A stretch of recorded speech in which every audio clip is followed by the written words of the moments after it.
Hello बच्चों, let's go through the question. देखिए question क्या है। The energy spectrum of a black body exhibits a maximum around the wavelength lambda naught.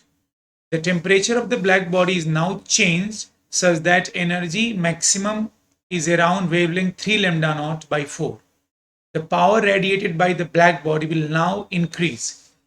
तो सबसे पहले बच्चों lambda naught के अराउंड जो है एनर्जी स्पेक्ट्रम ब्लैक बॉडी का मैक्सिमम है, तो लिखेंगे लेमडा नॉट इंटू उस समय का टेम्परेचर, मान लीजिए कि कुछ T1 है, तो लेमडा नॉट इंटू T1 जो कि कांस्टेंट होगा is now that wavelength is changed to 3 lambda naught by 4, that is 3 lambda naught by 4 into T2. तो लेमडा नॉट कैंसिल हो गया बच्चों, दैट इज T2 का वैल्यू हमें पता चल गया, T2 is equals to 4T1 by 3. तो हमें बताना है पावर ऑफ रेडिएशन किस फैक्टर से चेंज हुआ। तो इनिशियल पावर ऑफ रेडिएशन अगर P1 है बच्चों और ये ब्लैक बॉडी है, तो सिग्मा ए टी का पावर 4 दैट इज T1 का पावर 4. P2 सेकेंड केस में जो पावर ऑफ रेडिएशन होगा वो होगा सिग्मा ए T2 का पावर 4. नाउ इक्वेशन नंबर 1 से हम लोग 1 का वैल्यू हम लोग रख रहे हैं इक्वेशन नंबर 3 में.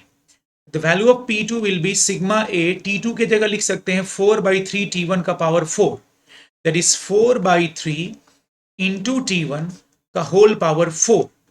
This is sigma A T1 का पावर 4 इंटू 4 का power 4, that is 256 divided by 3 का power 4 is 3 3 981.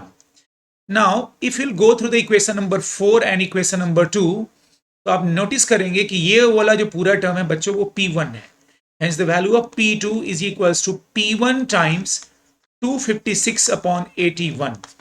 It means the power radiated by the black body in the second case will be now increased by the factor of 256 upon 81. That is answer is option 1. So hope आप लोग समझ गए होंगे बच्चों. Thank you very much.